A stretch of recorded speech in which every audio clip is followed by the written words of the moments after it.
Hi hello guys ಎಲ್ರಿಗೂ ನಮಸ್ಕಾರ. ಕಷ್ಟ ಸುಖ ಕಟ್ಟಿಟ್ಟ ಬುತ್ತಿ. ಸೊ ಮನುಷ್ಯನಾಗಿ ಹುಟ್ಟಿದ ಮೇಲೆ ಎಲ್ಲ ನೋವುಗಳನ್ನು ನಾವು ಅನುಭವಿಸಬೇಕಾಗುತ್ತದೆ. ಸೊ ಕಷ್ಟ ಅನ್ನೋದು ಮರಕ್ಕೆ ಬರಲ್ಲ, ಮನುಷ್ಯನಿಗೆ ಬರುತ್ತೆ. ಸೊ ಏನು ಕಷ್ಟ, ಏನು ಪ್ರಾಬ್ಲಮ್ಮು, ಈ ಒಂದು ಕುಟುಂಬದಲ್ಲಿ ಏನಾಯಿತು ಅಂತ ಒಮ್ಮೆ ನೋಡ್ಕೊಂಡು ಬರೋಣ. ಅದಕ್ಕಿಂತ ಮುಂಚೆ ನೀವು ಮಾಡಬೇಕಾಗಿರೋದಿಷ್ಟೇ, ಯಾರೆಲ್ಲ ನನ್ನ ಚಾನಲ್ನ ಸಬ್ಸ್ಕ್ರೈಬ್ ಮಾಡ್ಕೊಂಡಿರೋ ಅವರೆಲ್ಲ ನನ್ನ ಚಾನಲ್ನ ಸಬ್ಸ್ಕ್ರೈಬ್ ಮಾಡ್ಕೊಳ್ಳಿ, ಹಾಗೆ ಲೈಕ್ ಮಾಡಿ, ಕಮೆಂಟ್ ಮಾಡಿ, ಶೇರ್ ಮಾಡಿ. ಬನ್ನಿ ಏನು ಸಮಸ್ಯೆ ಅಂತ ಒಮ್ಮೆ ನೋಡ್ಕೊಂಡು ಬರೋಣ. ನೋಡಿ ಅಪ್ಪ ಅಂದರೆ ಕುಡಿತಾ ಇರ್ತಾರಂತೆ. ಸೊ ದೇವಸ್ಥಾನಕ್ಕೆ ಬರ್ತಾರೆ, ದೇವಸ್ಥಾನಕ್ಕೆ ಬಂದು ಬಸಪ್ಪನ ಬಳಿ ಇವರು ಕುಡಿತವನ್ನು ಬಿಡಿಸ್ಬೇಕು ಅಂತಲೂ ಕೂಡ ಕೇಳ್ಕೊತಾರೆ. ಸೊ ಇವರೊಬ್ಬರೇ ಅಂತಲ್ಲ, ಆ ಒಂದು ಕುಟುಂಬ ಅಂತಂದರೆ ಗಂಡ ಹೆಂಡತಿ ಮಕ್ಕಳು ಎಲ್ರಿಗೂ ಕೂಡ ಪ್ರತಿಯೊಬ್ಬರಿಗೂ ಸಮಸ್ಯೆ ಇದ್ದೇ ಇರುತ್ತೆ. ಅಂದರೆ ಈ ನಮ್ಮ ಒಂದು ವೀಡಿಯೋವನ್ನು ಆ ಪುಟ್ಟು ಮಕ್ಕಳುಗಳು ನೋಡಿ ಅಜ್ಜಿಗೆ ತಿಳಿಸಿ, ಅಜ್ಜಿ ನಾವು ಈ ಬಸಪ್ಪನ ಹತ್ರ ನಾವು ಹೋಗೋಣ, ಅಪ್ಪ ಅಮ್ಮನ ಇಬ್ಬರನ್ನೂ ಕರ್ಕೊಂಡು ಹೋಗೋಣ. ಸೊ ಅಲ್ಲಿಗೆ ಹೋದರೆ ಅಪ್ಪ ಅಮ್ಮನ ಸಮಸ್ಯೆ ಪರಿಹಾರ ಆಗುತ್ತೆ, ನಾವೆಲ್ಲರೂ ಒಟ್ಟಿಗೆ ಇರ್ಬೋದಲ್ವ ಅಜ್ಜಿ ಅಂತೇಳಿ ಅಜ್ಜಿಗೆ ತಿಳಿಸಿ, ಅಜ್ಜಿಗೆ ವಿಡಿಯೋವನ್ನು ತೋರಿಸಿ, ಅನಂತರ ಆ ಒಂದು ಕುಟುಂಬ ಸಮೇತವಾಗಿ ಶ್ರೀ ಭೂಮಿ ಸಿದ್ದೇಶ್ವರ ಬಸಪ್ಪನ ಹತ್ರ ಬರ್ತಾರೆ ಕಣ್ರಿ. ನೋಡಿ, ಹೆಣ್ಮಗು ಕೂಡ ಆತ್ಮದ ಸಮಸ್ಯೆನೂ ಕೂಡ ಇರುತ್ತೆ, ನಾನಾ ರೀತಿ ಸಮಸ್ಯೆ ಇರುತ್ತೆ. ಸೊ ಅವ್ರು ಹೇಳೋದು ನೋಡಿದ್ರೆ ನಮಗೆ ಮೈ ಜುಮ್ ಅನ್ಸೋದು, ಭಯಂಕರ ಆಗ್ತಾಯಿತ್ತು. ಸೊ ಅವರು ಬೆಂಗಳೂರಿಂದ ಬರ್ತಾ ಇರ್ತಾರೆ. ಸೊ ಬರಬೇಕಾದ್ರೆ ಅವ್ರಿಗೆ ಏನೂ ಆಗಿರೋದಂತೆ, ದೇವಸ್ಥಾನದ ಹತ್ತತ್ರ ಬರ್ತಿರ್ಬೇಕಾದ್ರೆ ಏನು ತುಂಬ ತಲೆನೋವು, ತುಂಬ ಮೈಕೈ ನೋವು. ಅವ್ರು ಹೇಳ್ತಾ ಇದ್ದು ನೋಡಿದ್ರೇ ನಿಜವಾಗ್ಲೂ ನಮಗೆ ಭಯ ಅಂತ ಅನ್ಸೋದು. ಆ ರೀತಿ ಪೇನ್ ಆಗ್ತಾಯಿತ್ತಂತೆ ನೋಡ್ರಿ. ದೇವಸ್ಥಾನದ ಹತ್ರ ಬರ್ತಿರ್ಬೇಕಾದ್ರೆ ಇವ್ರಿಗೆ ಇಷ್ಟೊಂದು ನೋವಾಗ್ತಿದೆ ಅಂದರೆ ಆತ್ಮಗಳು ಎಷ್ಟು ಕಾಟವನ್ನು ಕೊಟ್ಟಿರ್ಬೋದು. ಹಾಗೆಯೇ ಕೆಲವೊಂದು ವಾಮಾಚಾರ ನಡೆದಿದೆ ಅಂತಲೂ ಕೂಡ ಅವರು ಹೇಳ್ತಾ ಇರೋದಕ್ಕೆಲ್ಲ ನಮ್ಮ ಶ್ರೀ ಭೂಮಿ ಸಿದ್ದೇಶ್ವರ ಬಸಪ್ಪನವರು ಕೆಲವೊಂದು ಸೂಕ್ಷ್ಮತೆಗಳನ್ನ ಸೂಕ್ಷ್ಮವಾಗಿ ಗಮನಿಸಿ, ಆ ಬಸಪ್ಪ ಆ ಒಂದು ಹೆಣ್ಮಗುನ ಆ ರೀತಿ ಒಂದು ಸ್ಪರ್ಶ ಮಾಡ್ತಾ ಇರಬೇಕಾದ್ರೇ ಅಪ್ಪ ಭಗವಂತ ನಂಗೆ ತುಂಬ ನೋವಾಗುತ್ತೆ ಅಂತ ಹೇಳೋರು. ನಿಜಕ್ಕೂ ಅಯ್ಯೋ ಅಂತ ಅನ್ಸೋದು ಕಣ್ರಿ. ಯಾಕೆ ಈ ಥರ ಎಲ್ಲ ಮಾಡಬೇಕು? ಇವತ್ತು ನಾವು ಸತ್ತೋಗ್ತೀವಿ, ಅವ್ರೇನೋ ಮಾಟ ಮಂತ್ರ ಅಂತ್ರ ಕುತಂತ್ರ ಏನೇ ಇರ್ಬೋದು, ಅದೆಲ್ಲ ಕ್ಷಣಿಕ ಕಣ್ರಿ. ನಮ್ಮ ಟೈಮ್ ಕೆಟ್ಟದಾದಾಗ ನಮಗೆ ಬರುತ್ತೆ ಅಷ್ಟೇ. ಕೊನೆಗೆ ಗೆಲ್ಲುವುದೇ ಭಗವಂತ. ಸತ್ಯಕ್ಕೆ ಯಾವತ್ತೂ ಸಾವಿಲ್ಲ ಕಣ್ರಿ. ಇದನ್ನು ಅರ್ಥ ಮಾಡ್ಕೊಂಡು ಮನುಷ್ಯ ಪ್ರತಿಯೊಬ್ಬರು ಕೂಡ ಒಂದು ಒಗ್ಗಟ್ಟಿನಿಂದ ಸಹಬಾಳ್ವೆಯನ್ನು ಕೂಡ ಮಾಡ್ಬೋದು. ಇವಾಗ ನಾವು ಸತ್ತೋಗ್ಬಿಡ್ತೀವಿ, ಒಂದು 10 kg ಅಕ್ಕಿನ ಬಿಟ್ಟು ಸಾಯ್ಬೋದು. ಅವನು 10 kg ಮಾಡಿಸ್ದವನಾಗಿರ್ಬೋದು, ದ್ರೋಹ ಮಾಡಿದವನಾಗಿರ್ಬೋದು. 10 kg ಅಕ್ಕಿ ತಿಂದಾದ್ಮೇಲೆ ಮತ್ತೆ ಅವ್ನು ಬರಲೇಬೇಕಲ್ವಾ? ಯಾಕೆ ಇದೆಲ್ಲ ಮಾಡಬೇಕು? ಯಾರಿಲ್ಲಿ ಶಾಶ್ವತನೇ ಅಲ್ಲ ಅಲ್ವಾ? ಏನನ್ನೋದೇ ಅರ್ಥ ಆಗ್ತಿಲ್ಲ ಕಣ್ರಿ. ಆ ಕಾಲದಲ್ಲಿ ಯಾವ ಆಸ್ತಿ ಮನೆ ಮಠ ಜಮೀನು ಅನ್ನೋದು ಕೂಡ ಆಸೆ ಆಕಾಂಕ್ಷೆ ಏನು ಇಲ್ಲದೇ ಎಷ್ಟು ಚೆನ್ನಾಗಿ ಒಗ್ಗೂಟವಾಗಿ ಬದುಕ್ತಾಯಿದ್ರು.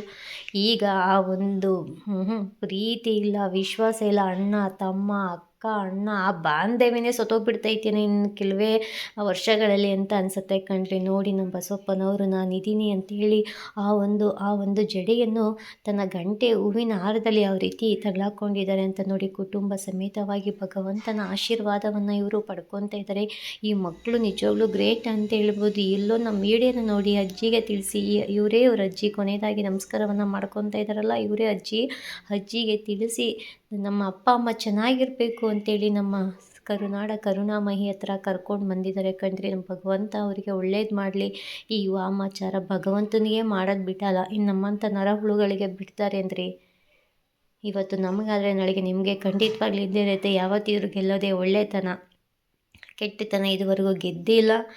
ಸತ್ಯನೂ ಕೂಡ ಯಾವತ್ತೂ ಸೋತಿಲ್ಲ. ಲೇಟ್ ಆದರೂ ಲೇಟೆಸ್ಟಾಗಿ ಗೆಲ್ಲುತ್ತೆ ಅಂತ ಹೇಳ್ತಾರಲ್ಲ, ಇದೇನೆ ಅವರಿಗೆ ನಾನಿದ್ದೀನಿ ಅಂತೇಳಿ ಭಗವಂತ ಬಲಗಾಲಲ್ಲಿ ಒಂದು ಗೋಮೂತ್ರವನ್ನು ಹಾಕುವ ಮುಖಾಂತರ ಅವ್ರಿಗೆ ಆಶೀರ್ವಾದನ ಮಾಡಿ. ನೋಡಿ, ಆ ಮಗು ಅವ್ರನ್ನ ಎಪ್ಪಿಸ್ಕೊಂಡು ಕರ್ಕೊಂಬರ್ತಾಯಿದೆ. ಅವ್ರಿಗೆ ಎಷ್ಟು ನೋವಾಗಿರ್ಬೋದು, ಅವ್ರ ಮೈ ಎಷ್ಟು ಪೆಟ್ಟಾಗಿರ್ಬೋದು, ಎಷ್ಟು ನರನಾಡಿಗಳು ಕೂಡ ನೋವನ್ನು ಅನುಭವಿಸ್ತಿರ್ಬೋದು ಅಲ್ವೇಂದರೆ. ನಿಜಕ್ಕೂ ಅಪ್ಪ ಅವ್ರಿಗೆ ಕೂರೋಕ್ಕಾಗ್ತಿಲ್ಲ, ಬಗ್ಗಿ ನಮಸ್ಕಾರ ಮಾಡ್ಕೊಳಕ್ಕಾಗ್ತಾಯಿಲ್ಲ. ನಮಗೆ ನೋಡಿದ್ರೆ ಅಯ್ಯೋ ಅನಿಸುತ್ತೆ. ಇನ್ನು ಎತ್ತ ಕರಳು ಆ ತಾಯಿ ಯಾವ ರೀತಿ ನೋವನ್ನು ನೋಡ್ಕೊಂಡಿದ್ರು ಪಾಪ. ಪುಟ್ಟ ಮಕ್ಕಳುಗಳು ಕಣ್ರಿ, ತಂದೆ ತಾಯಿ ಅನ್ನೋ ಪ್ರೀತಿ ಬಾಂಧವ್ಯದಲ್ಲಿ ಬೆಳಿಬೇಕಾಗಿತ್ತು.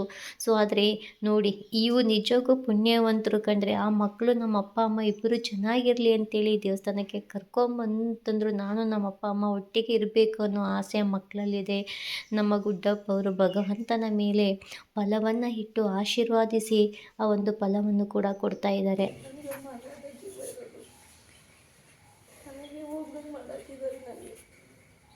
ಯಾರು ಮಾಡೋರು ಅವ್ರಿಗೆ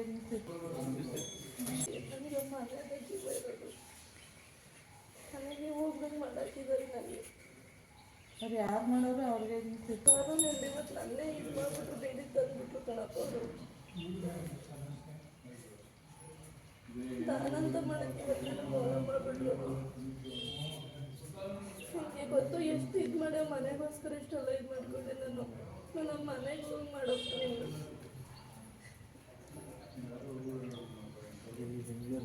ಈ ಬೆಂಗಳೂರು ಇದ್ದೀವಿ, ನಮ್ಮ ಮನೇಲೆ ಬಿಟ್ಬಿಟ್ಟಿದ್ದೀವಿ ನಾವು. ಮನೇಲಿ ಯಾರು ಮನೇಲೆ ಬೀಗ ಹಾಕ್ಸಂಬಿಟ್ಟು ಮಾಡ್ಬಿಟ್ಟು ನಾವು ಟೌನಲ್ಲಿ ಇರೋದು.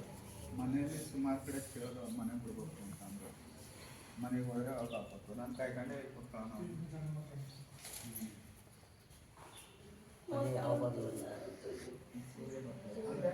ಮೂರು ಜನ ಒಂದೇ ಅವ್ರು ಆ ಕಡೆ ಈ ಕಡೆ ಫಸ್ಟ್ ಇದು ಚೆನ್ನಾಗಿರ್ಲಿಲ್ಲ, ನಾವು ಚೆನ್ನಾಗಿ ಏನೈತೆ ಇದಕ್ಕೆ ಅವರು ಬಂದೋಬಸ್ತ್ ಮಾಡ್ಕೊಂಡಿದ್ದಾರೆ ಅಷ್ಟೇ. ಮಾಡಿಲ್ಲ ಅದೊಂದು ಸಮಸ್ಯೆ. ಅದಕ್ಕೆ ಅದು ಕೇಳಿದ್ರೆ ಈಗ ಸುಮ್ಮನೆ ಅದಕ್ಕೆ ಆ ಮನೆಗೆ ಅಂತಾನೆ ದುಡ್ಡು ಖರ್ಚು ಮಾಡೋದ, ಸುಮ್ಮನೆ ಹೊರಗಡೆ ಅಂತ ಹಳೆ ಮನೆ ನೀವು ಎಷ್ಟು ಮಾಡ್ತೀರೋ ಎಷ್ಟೇ ಶನಿ ಇರೋದು ಮನೆ 40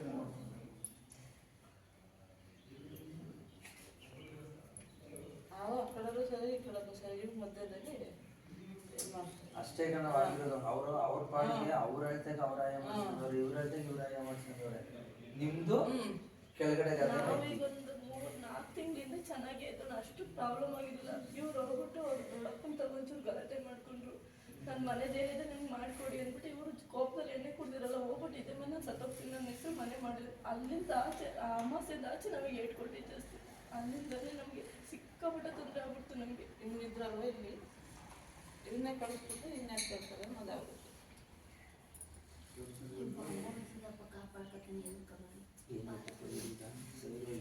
ಏನನ್ನ ಇಲ್ಲಿ ಕರ್ಕೊಂಡು ತೊಂದರೆ ಇಲ್ಲ.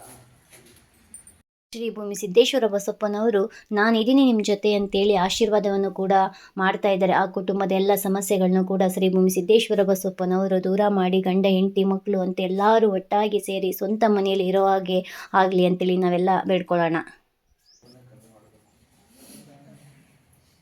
ಕೋಪ ಕಮ್ಮಿ ಆಗಬೇಕು, ಫ್ರೆಂಡ್ಸ್ ಬಂದು ಫಸ್ಟು ಅವೆರಡು ಕಮ್ಮಿ ಮಾಡಿ ಆಟೋಮೆಟಿಕಾಗಿ ಎಲ್ಲ ಸರಿ.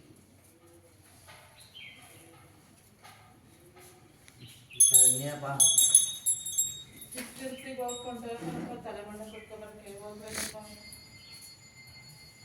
ಕಳಿಸಿ ಅವ್ರು ನನ್ನ ನೀನು ಅದೇನು ಬರ್ತೀನಿ ಬಿಟ್ಟೆ ಗೊತ್ತಿಲ್ಲ. ನಾನು ಯಾವ ಪರಿಸ್ಥಿತಿ ಅವರು ಅದೇ ಪರಿಸ್ಥಿತಿ ಬರ್ಸ್ಕೋಬೇಕು. ನೀನು ಇವತ್ತು ನನ್ನ ಮಕ್ಕಳನ್ನು ನನ್ನೆಲ್ಲ ದೂರ ಮಾಡಿದ್ದಾರೆ.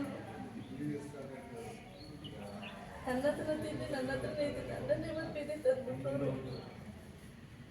ಕಷ್ಟ ಅಂತ ಬಂದು ನಿನಗೆ ಗೊತ್ತು, ಸರ್ವತ್ರ ರಾತ್ರಿ ನೋಡಿದ್ರೆ ಎಲ್ಲಾನು ಮಾಡಿದ್ದೀನಿ ನಾನು.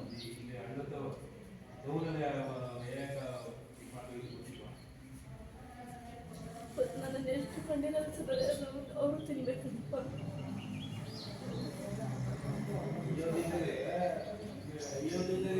ನನ್ನ ನಿಮ್ಗೆ ಹೊರಗಡೆ ಕಳ್ಸಿದ್ರು, ನಿಮಗೆ ಗಜ್ಜೆ ಮುಚ್ಚಿ ಬರ್ತಾವ್ರೆ ಕಣಪ್ಪ. ಆ ಮುಚ್ಚ ಮಾಡಕ್ಕೆ